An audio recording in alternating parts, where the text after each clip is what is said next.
New Zealand, Nigeria, Sri Lanka, San Diego. It's overwhelming.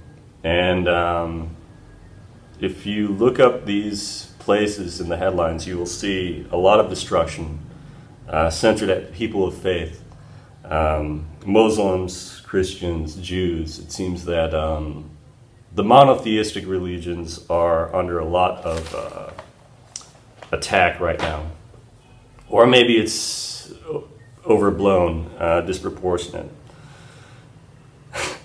Let me collect my thoughts. So, of course, we remember in New Zealand what happened there.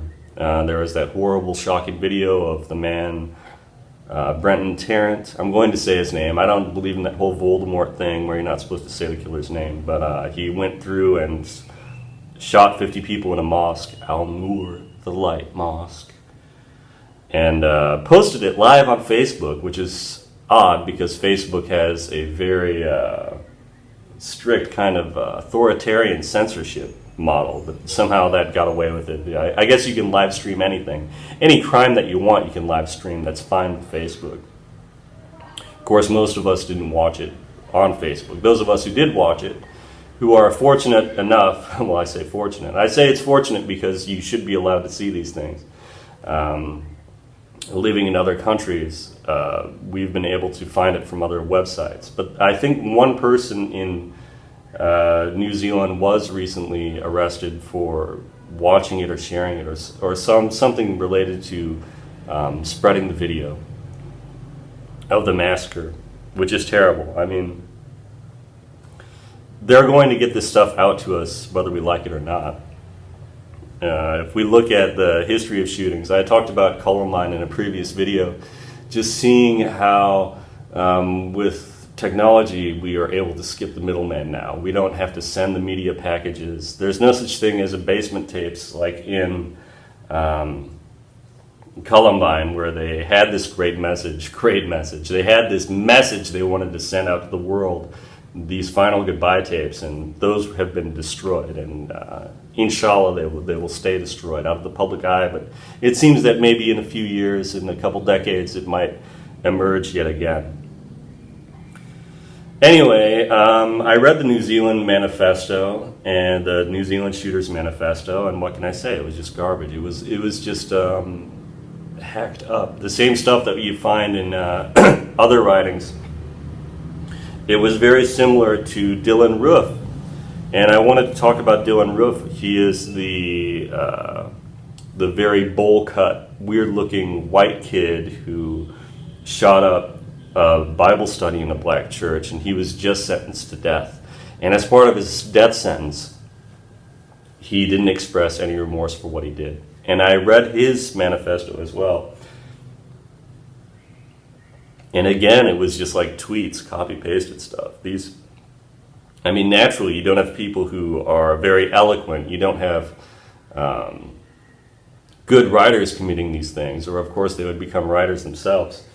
But it's just a lot of jokey stuff where it's just about, we have to take up our guns and we have to fight these foreign menace or whatever.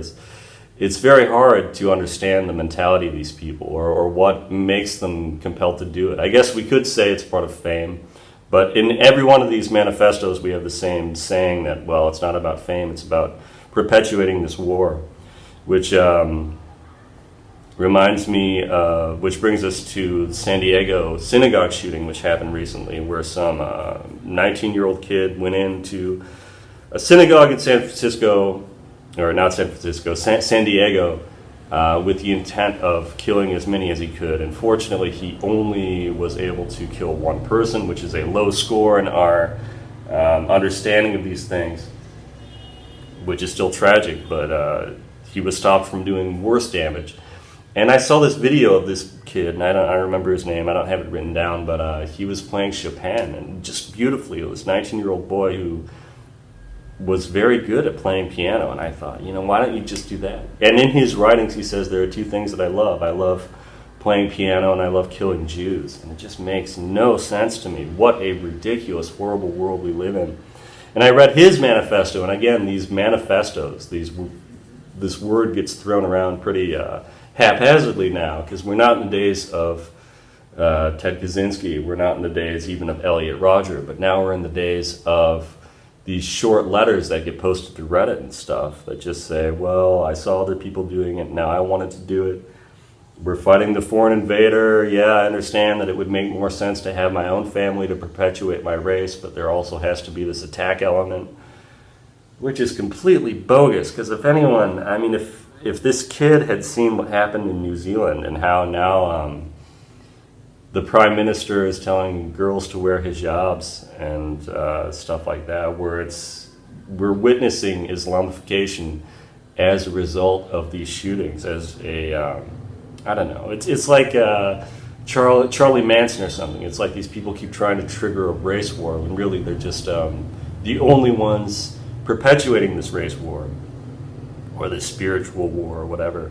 Race and religion gets tossed around to like the same thing. But when we have these people, when we have these Dylan Rooks and these Brenton Tarrants and these other types, which are a small part of the population, let's not kid ourselves. There isn't some mass movement of white supremacists who are trying to eliminate all these people. It's not like the 1920s where we had Klan rallies that were huge in places like Manhattan and Chicago. But looking at these people, it just seems it has to be about attention for themselves, even though they discredit that. They say, "Oh, I don't want the attention." But really, that's what it's about.